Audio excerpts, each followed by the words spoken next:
로마서서 11장 33절부터 36절까지입니다. 일단 성경책을 찾으시고요. 말씀 읽기 전에 광고 하나 하겠습니다.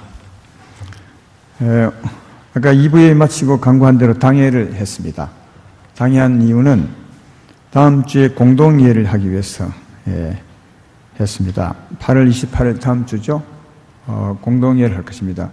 교회 운영에 관한 말씀을 좀 의논해야 되기 때문에 다음 주에 공동이해를 개최합니다. 원래 공동이해 할 때는 주부에 광고를 내야 되는데 그러나 주부 광고 못 냈을 때는 광고를 할 수 있습니다.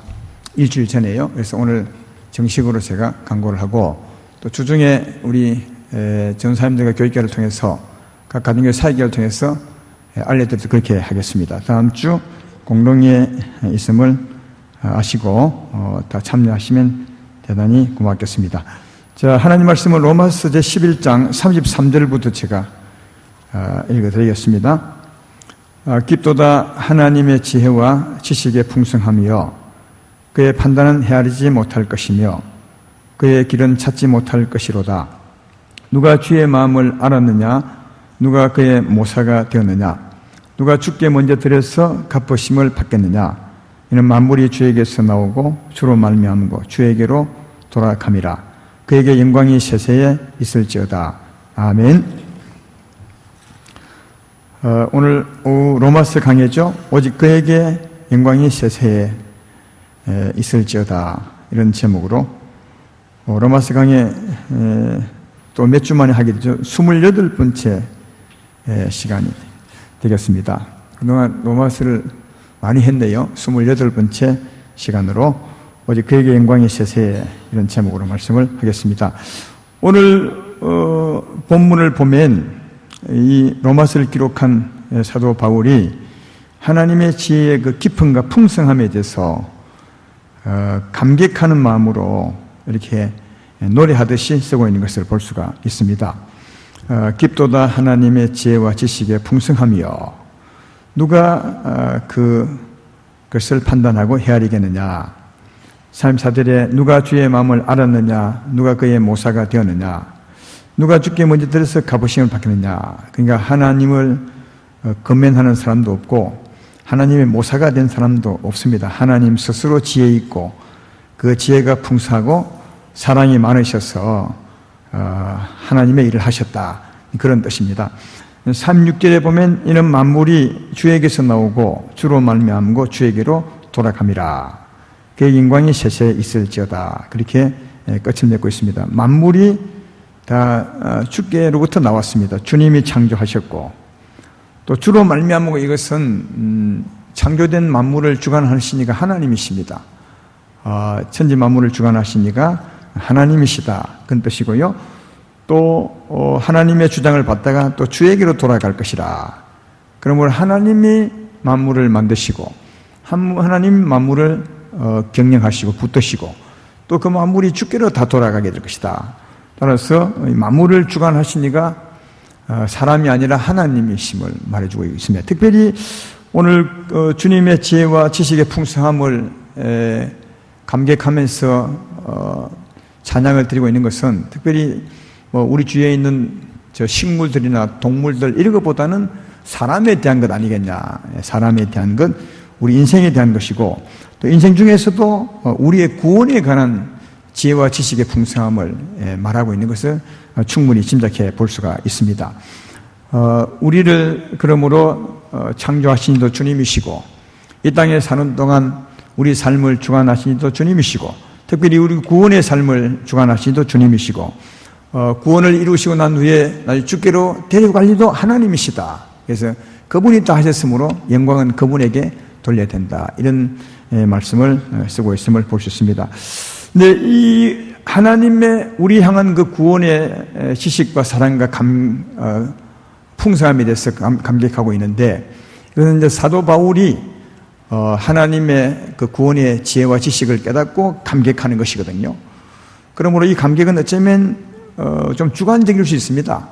하나님의 은혜를 많이 아는 사람은 더 크게 감격할 것이고 또 조금 아시는 분은 조금 감격하지 않겠는가, 그렇게 생각합니다. 그러므로 이 감격 그대로 다 하려면 사도 바울이 깨닫고 느낀 것을 알아야 되는데 우리는 뭐 그렇지 못할 것 아니겠습니까? 사도 바울이 아니니까요. 그래서 그렇지만 그래도 이 말씀을 통해서 구원을 향한 주의 지혜와 지식을 통해서 사도 바울이 깨달은 것, 느낀 것에 좀 가까이 가서 우리도 그 수준은 아니지만 좀 감격할 수 있는 그런 시간이 된다면 이 말씀을 듣는 우리가 잘 듣는 것이리라, 그렇게 생각이 됩니다. 그러므로 오늘 저는 하나님이 만물 중에 특별히 우리 인생을 어떻게 구원하셨는가, 우리를 어떻게 구원하셨는가 하는 것에 대한 지식과 지혜를 좀 말씀함으로 이 감격을 같이 한번 누려보고자 하는 겁니다.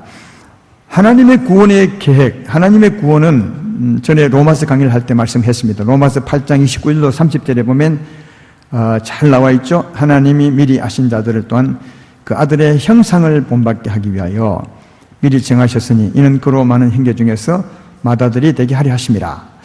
미리 정하신 그들을 또한 부르시고 부르신 그들을 또한 의롭다 하시고 의롭다 하신 그들을 또한 영화롭게 하셨느니라. 그렇게 함으로 우리 향한 구원의 목표, 구원의 목적은 하나님의 아들의 형상을 담게 하는 겁니다. 하나님의 아들은 누구죠? 예수님이죠. 그래서 우리의 형상이, 우리의 영혼이 예수님처럼 예수님 담게 하는 것이고, 형상이 담다는 말은 삶도 담는 겁니다. 우리 마음이 변화되면 삶이 변화되듯이 우리의 형상이 예수 형상 닮아가게 되면 우리 삶도 닮아가게 되는 거죠. 그래서 하나님께서 우리 향한 구원의 목표는 하나님의 아들의 형상을 본받는 것이다. 마음도, 말하는 것까지도, 우리 삶 자체도 예수님 형상에 가까이 이르러가는 것이 우리 향하신 구원의 목표임을 잘 알 수가 있습니다. 이를 위해서 하나님이 우리를 어떻게 하셨냐?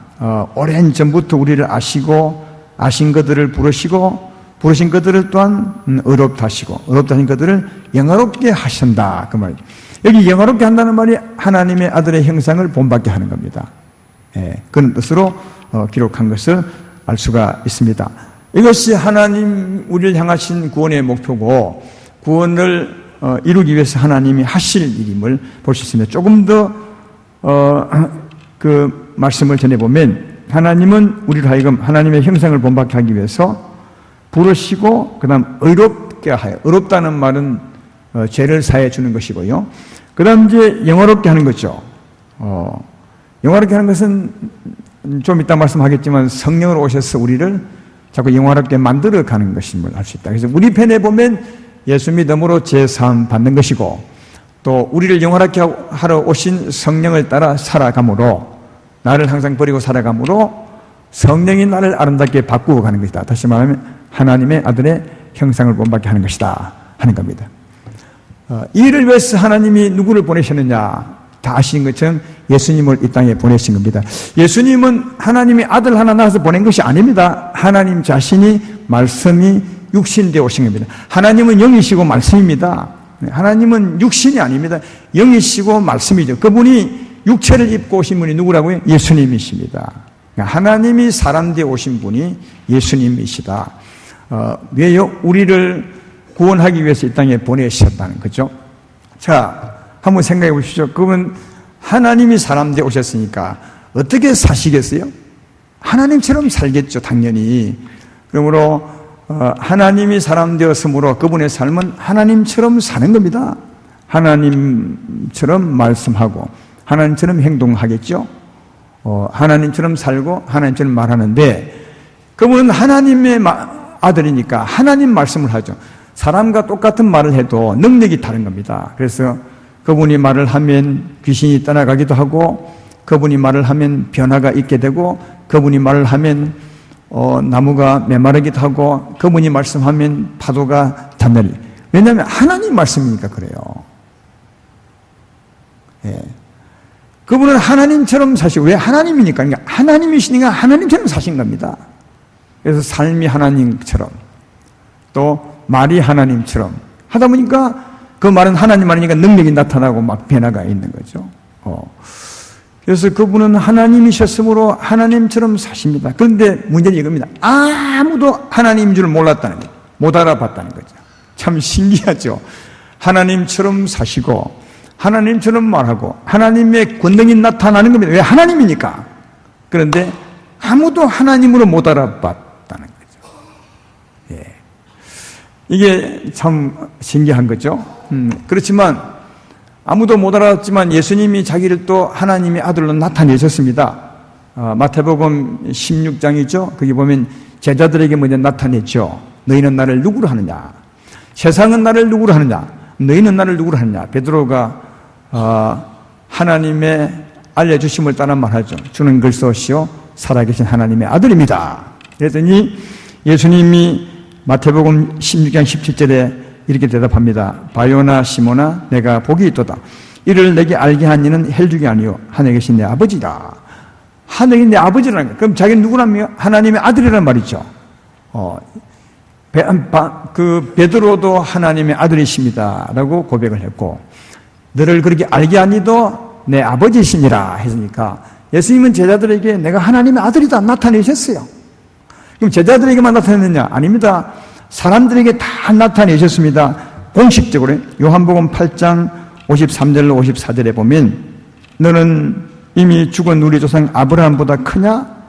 또 선지자들도 죽었거늘 너를 누구로 하느냐? 이게 사람들이 예수님에게 물었던 겁니다. 아주 나쁜 마음으로 물었죠. 그때 예수님 대답이 이렇습니다. 예수께서 대답하시되 내가 내게 영광을 돌리면 내 영광이 아무것도 아니거니와 내게 영광을 돌리시는 이는 내 아버지시니 곧 너희가 너희 하나님이라 생각하는 그이라.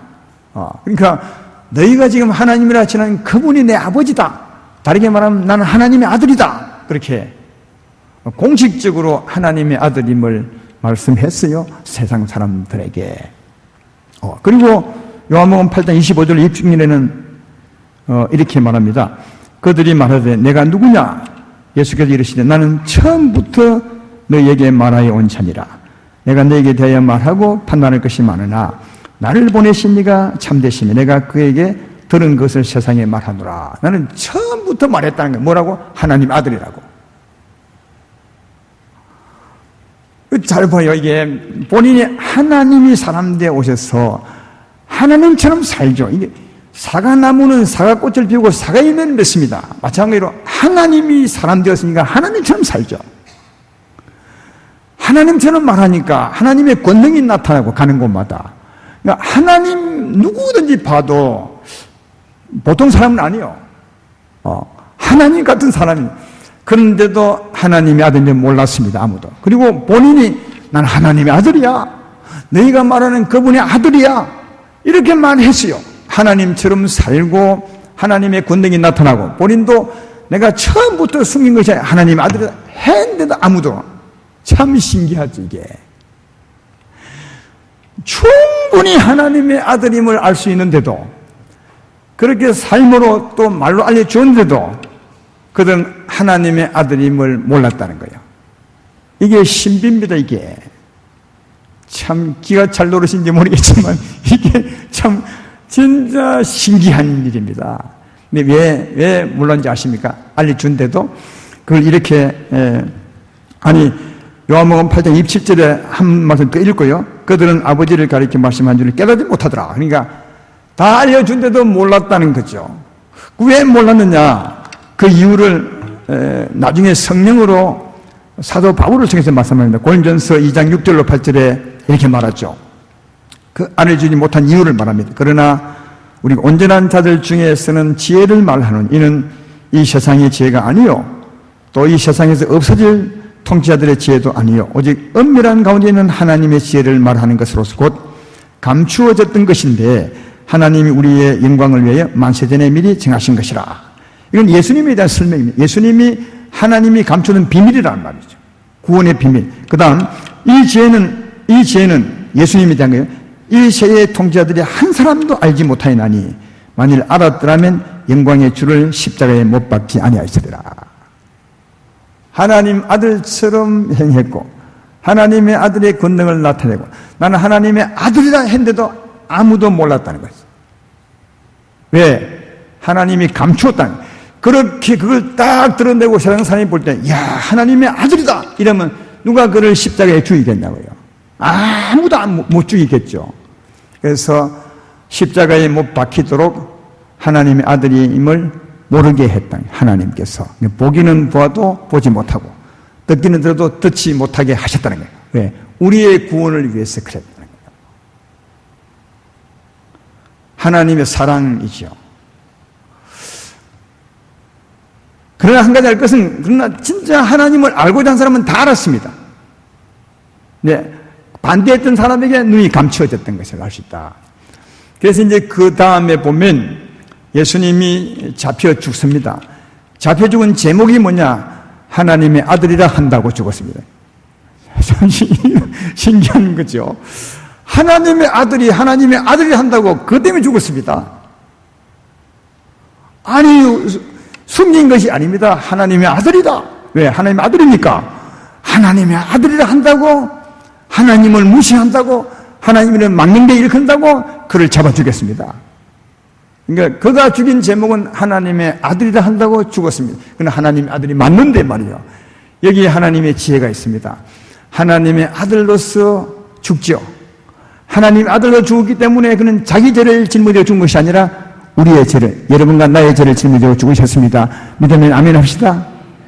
그래서 성경은 줄기차게 말하잖아요. 그는 실로 우리를 위해 죽으셨다. 이사야서 53장 4절 6절에 그는 실로 우리의 질고를 지고 우리의 슬픔을 당하였거늘 우리는 생각하기를 그는 징벌을 받아 하나님께 맞으며 고난을 당한다 하였노라. 그가 찔림은 우리의 허물 때문이요 그가 상함은 우리의 죄악 때문이라. 그가 징계를 받음으로 우리가 평화를 누리고 그가 채찍에 맞음으로 우리는 나음을 받았도다. 우리는 다 양 같았으 그를 행하여 각기 제 길로 갔거늘 여호와께서는 우리 모두의 죄악을 그에게 담당시키셨도다. 하나님의 아들에게 우리 인생에 여러분과 나의 모든 죄짐을 짊어지우셨죠. 하나님께서. 그런데 그 하나님의 아들을 죽이셨어요. 그의 죽음은 우리의 죄짐을 짊어지우셨기 때문에, 그가 찔리고 상함은 우리를 위해 죽으셨기 때문에 누구나 믿으면 죄에서 벗어나게 될 줄로 믿습니다. 누구나 믿으면 병에서 낫게 될 줄로 믿습니다. 질고에서 낫는 거면 누구나 믿으면 마음의 평안을 얻게 될 줄로 믿습니다. 누구나 믿으면 저주에서 벗어나 하나님의 형통한 복을 받게 될 줄로 믿습니다. 왜? 주님이 대신 다 짊어졌기 때문입니다. 그래서 보십시오. 하나님의 아들이라 한다고 그들이 죽였습니다. 진짜 하나님의 아들로 죽은 겁니다. 그러므로 그는 우리의 죄짐을 짊어지고 죽었으므로 누구나 믿으면 구원을 받게 된다는 거예요. 이게 하나님의 지혜라는 거예요. 이것만 알아도 정말 대단한 거죠. 이 감격할 수밖에 없는 지혜죠. 정말 감사하고 하나님의 놀라운 지혜임을 알 수가 있다 하는 겁니다. 근데 하나님의 구원은 여기서 끝나지 않습니다. 왜냐하면 하나님의 구원의 목표는 믿을 때 죄 사함 받고, 믿을 때 병 고침 받고, 믿을 때 저주에서 벗어나 이것이 아니기 때문입니다. 거기서 더 나가야 합니다. 아까 뭐라고요? 하나님의 구원의 목표는 하나님의 아들의 형상을 본받는 겁니다. 그렇게 구원받는 것은 이제 시작입니다. 처음입니다. 기초입니다. 거기서 하나님의 아들의 형상을 본받는 까지 나가야 합니다. 예수님의 수준도 장성한 수준까지 나가야 된다 하는 겁니다. 그래서 하나님이 하신 일이 뭐냐? 우리 죄를 용서하시고 의롭다 하시고 우리에게 뭘 보냈습니까? 성령을 보냈습니다. 하나님의 아들을 믿는 사람에게 성령을 안 믿는 사람은 성령이 안 보이니까 모르죠. 믿는 사람은 안다고 말했습니다. 우리가 다 성령이 내게 와 계심을 압니다. 아시면 아멘 합시다. 다 알지 않습니까? 왜 하나님이 성령을 보내셨기 때문에. 왜 성령을 보내셨느냐? 구원을 이루어 가기 위한 겁니다. 하나님의 아들의 형상을 본받게 하려. 그 구원이 뭐냐? 성령이 오셔서 우리 마음을 새롭게 하죠. 오늘 2부 예배하죠. 성령이 우리를 새롭게 합니다. 새 사람을 만듭니다. 그리고 우리 삶을 인도하죠.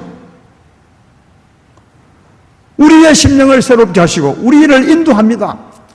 우리를 인도한. 그래서 우리가 주님을 따라가려면, 성령의 인도를 받으면 내 생각을 버려야 따라갈 수 있습니다. 왜? 주님이 인도하는 그 진리의 길은 내 생각과는 다릅니다. 너무너무 다릅니다. 우리는 죄인 출신이라 절대로 악에 대해서 용서를 못하죠. 악에 대해 악으로 갚아야 속이 시원합니다. 오른밤을 맞으면 나도 저쪽 사람의 왼밤을 때려야 속이 시원하는 사람들이 죄인의 의입니다. 그러나 하나님은 아닙니다. 오른밤을 치거든 왼밤을 돌리더라. 그렇게 말합니다. 그러면 오른밤을 치면 왼밤을 칠 수밖에 없는 나를 버려야 합니다. 그 버릴 때 얼마나 억울한지 아십니까? 그래서 주의 뜻을 알고도 못 버립니다.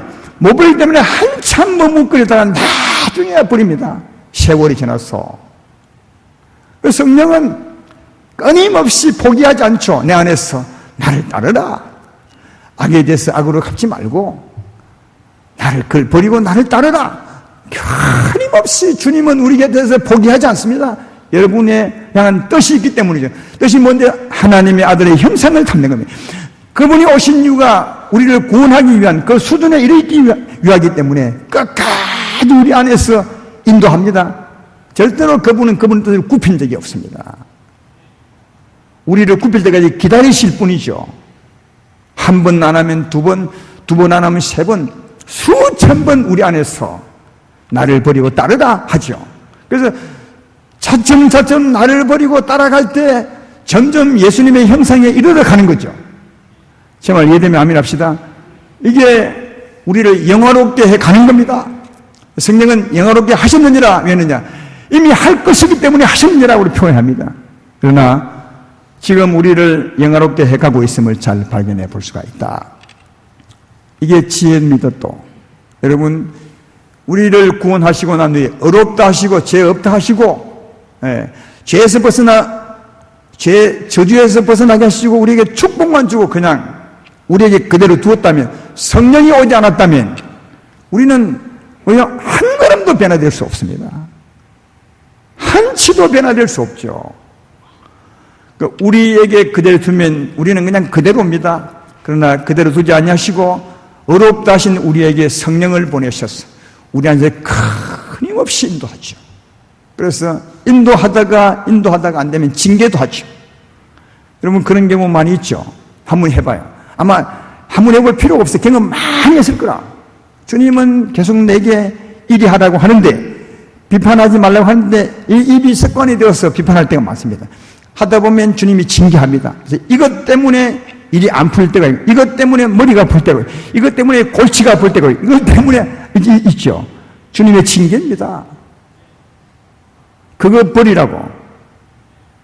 그래서 어떤 사람은 이것 하면 또 머리가 아플 텐데, 그런 사람 있죠. 왜 이걸 내가 잘하느냐? 내가 경험해봤기 때문에 알아요. 다 그런 게 있습니다. 이것 하면 또 내가 벌을 받을 텐데, 이거 있죠.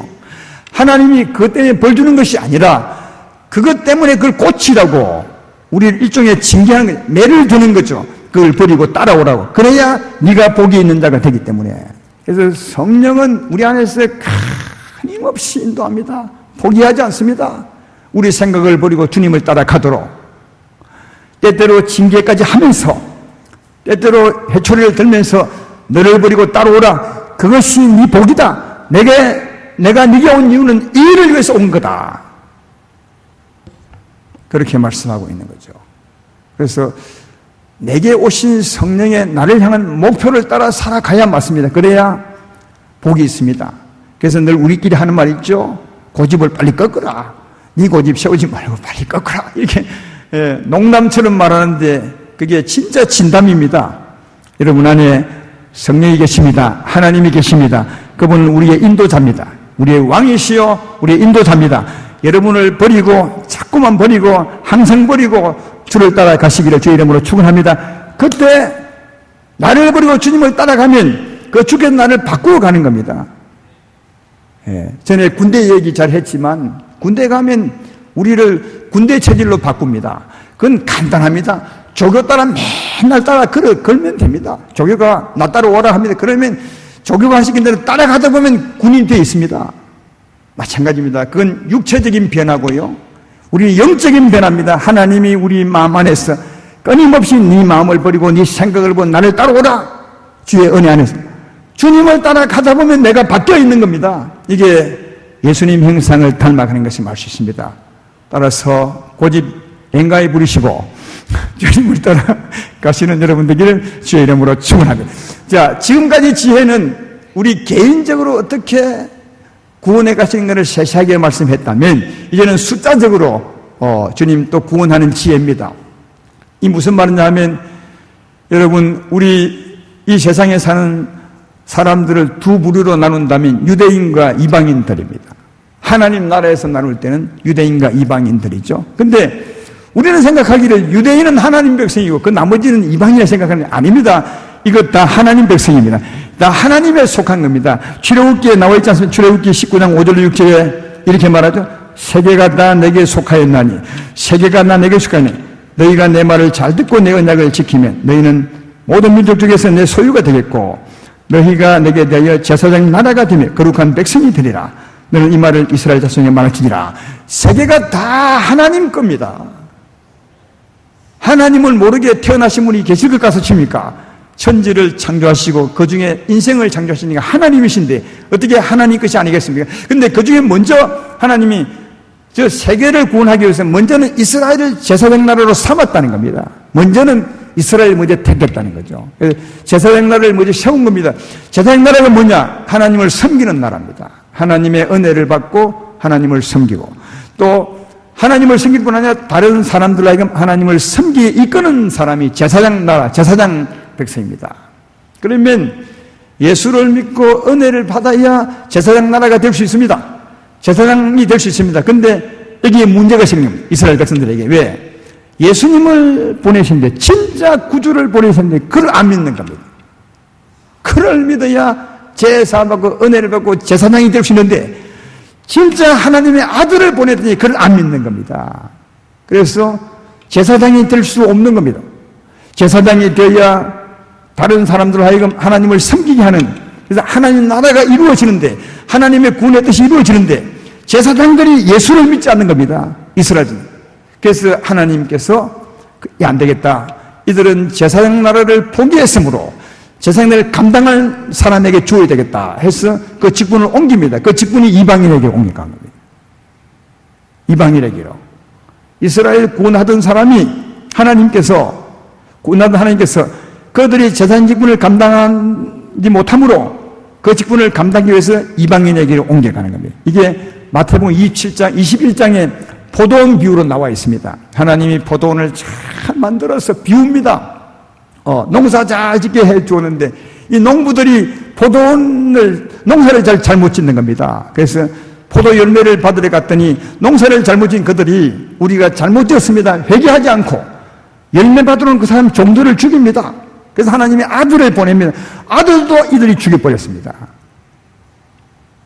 농사 잘못 지었다고 회개하지는 않고 그 열매 받으러 온 아들도 죽여버렸습니다. 주인의 아들 예수님을 죽이신 거죠. 그래서 하나님이 그들에게 하신 말씀이 있습니다. 마태복음 21장 43절에 예수님이 말씀하죠. 그러므로 내가 내게 이르노니 하나님 나라를 너희는 빼앗기고 그 날에 열매 맺는 백성이 받을 것이라. 그래서 직분이 이방인에게 옮겨간 겁니다. 그래서 여러분 우리에게 온 겁니다. 하나님의 영생의 은혜가 온 겁니다. 그들이 직분을 감당치 못하면 직분 감당하는 우리에게로 옮겨온 거다.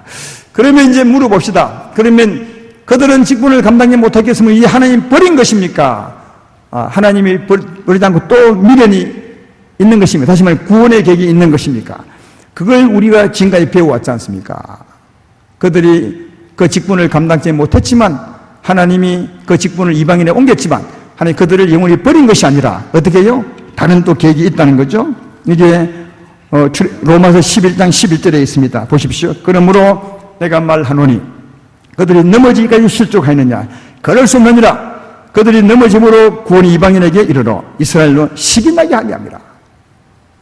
그들이 직분을 감당하지 못함으로 그 직임을 이방인에 옮겨서 이방인을 구원했는데 그때 그러므로 그들을 버리기 위한 것이 아니라 이방인이 하나님이 됨으로 잘 된 걸 볼 때 식이 나게 만들어서 그들이 다시 하나님을 사모하도록 만든 거란 말이에요. 하나님이 버린 것이 아니라 또 다른 사랑을 베풀려고 준비하고 있다. 이런 게 여러분 하나님은 참 우리하고 다른 것 같아요. 우리는 우리를 싫어하는 사람을 버리고 다시는 보지 않으려 하죠. 나 하나님은 하나님을 버리고 그들이 다시는 하나님 안 볼 것처럼 해도 하나님은 다시 그들을 향해서 눈을 향하고 있습니다. 이게 우리와 다른 하나님의 사랑입니다. 이 사랑의 형상을 담게 하는 것이 우리 향한 하나님의 뜻이라고요. 그래서 우리도 좀 삶 속에서 하나님을 닮아가려고 애를 써야 됩니다. 여러분의 고집을 좀 버리고. 이게 말씀 듣는 이유입니다. 하나님은 끊임없이 말씀 가운데서 이 사랑의 마음과 모습을 보여주고 있죠. 백성은 하나님을 버렸으나 하나님은 안 버리고 계십니다. 또 다른 기회를 준비하고 계신 것을 볼 때 이런 형상을 닮아가는 것이 우리가 되어야 된다고 말씀하고 있죠. 그래서 이스라엘 시기 나게 합니다. 그 다음에 어찌 되느냐? 로마서 11장 25절 26절에 지난 시간에 배운 겁니다. 형제들아 너희가 스스로 지혜 있다 하면서 이 신비를 너희가 모르기를 내가 원하지 아니하노니 이 신비는 이방인의 충만한 수가 들어오기까지 이스라엘의 뜰에는 우둔하게 된 것이라.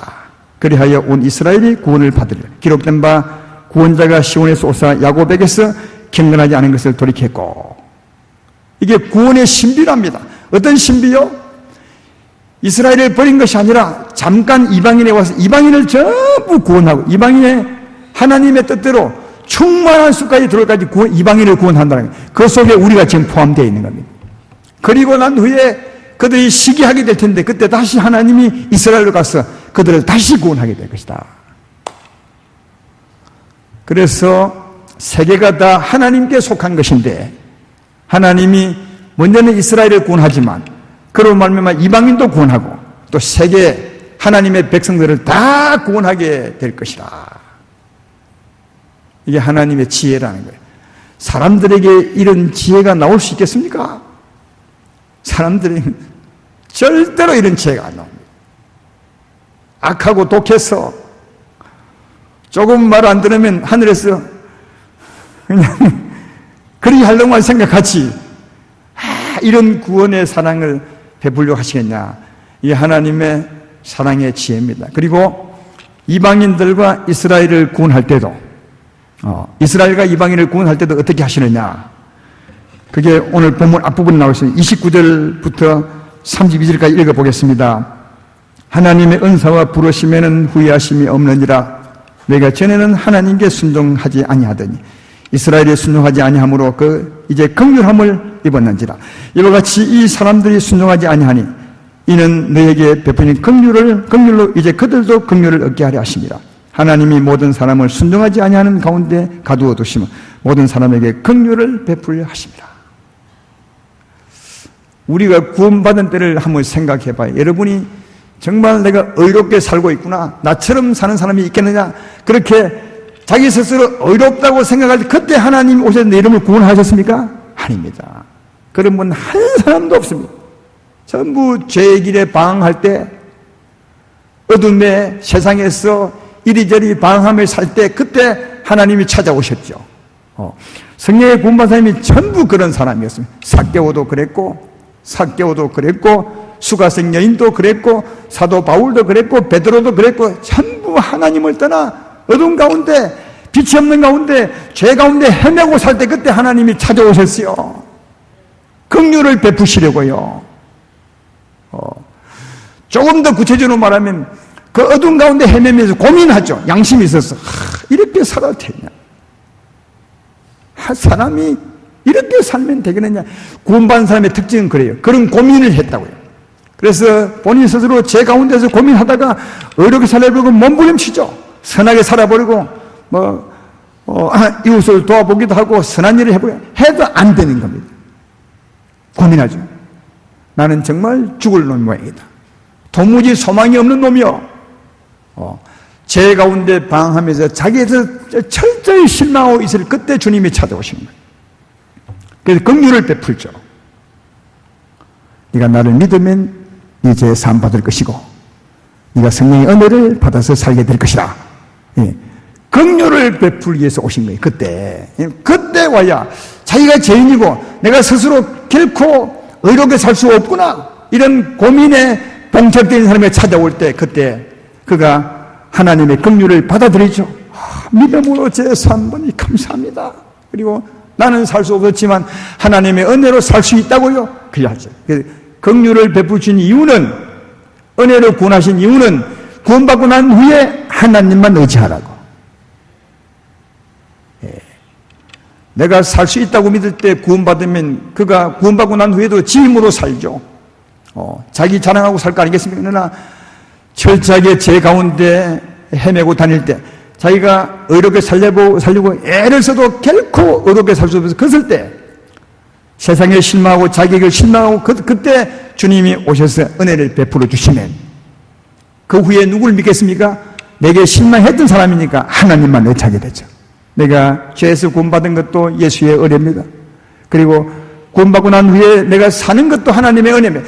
내가 내된 것은 하나님의 은혜요, 산 것도 하나님의 은혜입니다. 이런 고백을 하게 되죠. 바로 그걸 위해서 주님은 긍휼을 베푸시려고 우리가 불순종할 때 찾아오셨다. 구원받고 난 후에 하나님을 의지하고 살게 하기. 왜 구원받고 난 후에 하나님을 의지하고 살게 했겠습니까? 그 이유가 뭐겠습니까? 그래야 우리 향한 구원이 이루어진다는 거예요. 우리 향한 구원이 뭔데요? 하나님의 아들의 형상을 담게 하는 겁니다. 하나님의 아들의 형상을 담게 하려면 여러분이 살아서는 안 되는 겁니다. 성령의 인도를 받아야 합니다. 성령을 의지하고 성령을 따라 살아갈 때 성령이 나를 바꾸어가는 것입니다. 제 말 믿으면 아멘 합시다. 그래서 긍휼을 베푸는 겁니다. 우리 불순종한 찾아오셔서 긍휼을 베푸심으로 그 후에 하나님만 의지하고 살게 하기 위해서. 왜? 하나님만 의지하고 살 때 하나님이 그를 하나님의 목표들을 구원할 수 있는 거예요. 이게 여러분 사도 바울이 깨달은 하나님의 지혜와 지식의 풍성함이라는 거예요. 여러분은 내 말을 듣고 감격하지는 않죠? 내가 잘못 전해서 그런 것 같습니다. 사도 바울처럼 아마 전하지 못해서 그렇겠죠.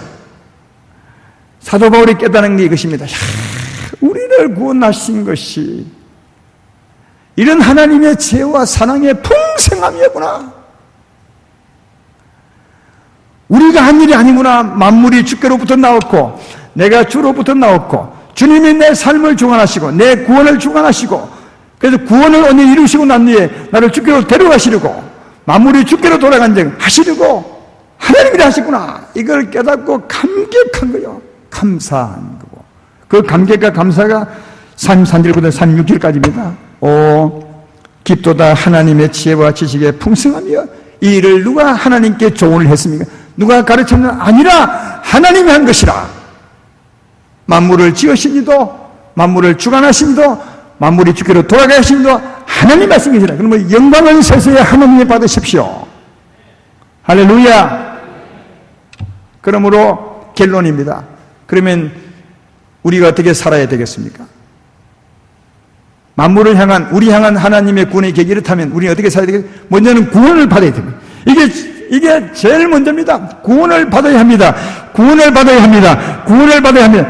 이거 아니면 소용없어요. 그 다음 구원을 받은 사람으로서 나를 향한 하나님의 구원의 목표가 이루어지는 삶을 살아야 합니다. 구원의 목표가 뭐라고요? 하나님 아들의 형상을 본받는 겁니다. 그러면 어찌해야 되겠습니까? 구원받은 사람이 하나님의 형상을 본받게 되면 어떻게 해요? 성령을 따라 살아야 합니다. 나를 항상 버리고 주님을 따라 살아야 됩니다. 구원받아 심령이 새롭게 되어서 변화를 받아 새 사람으로서 주님을 따라 살아갈 때 나를 버리고 주님을 따라 살아갈 때 주님 형상을 담게 되는 겁니다. 이해되십니까? 그래서 로마서 12장 1절 2절을 쓴 겁니다. 1절 2절 보십시오. 그러므로 형제들아 내가 하나님의 모든 자비하심으로 너희를 권하노니 너희 몸을 하나님이 기뻐하시는 거룩한 산채물로 드리라. 이는 너희가 드릴 영적의 변이라. 너희는 이 세대를 본받지 말고 오직 마음을 새롭게 함으로 변화를 받아 하나님의 선하시고 기뻐하시고 온전한 뜻이 무엇인지 분별하더라. 이겁니다. 하나님의 구원의 계획을 알았더냐? 그러면 딱 너희의 삶은 하나다. 구원을 받고 심령이 새롭게 되어서 성령을 따라 네 몸을 드리며 살라. 그때 너를 향한 하나님의 구원의 뜻을 하나님이 이룰 것이다. 할렐루야. 그러므로 이 시간 이후로 우리가 다른 말 할 필요가 없습니다. 다른 생각도 필요가 없습니다. 그런 말 하려고 구원받는 것이 아니라 우리가 구원을 받고 내게 오신 주님을 따라감으로 하나님이 나를 향한 구원의 뜻을 이루기 위한 것입니다. 그러므로 끊임없이 내게 있는 생각과 삶 중에서 하나님 뜻과 반대되는 것을 전부 버리고 날마다 주님을 따라감으로 나를 항상 버리고 주님을 따라감으로 나를 인도하신 하나님께서 여러분을 아름답게 변화시켜 가는 그래서 구원의 목표 하나님 아들의 형상에 이르게 하게 되기를 주님의 이름으로 축원합니다. 이런 역사가 아름다운 교회 모두 있기를 주의 이름으로 축원합니다.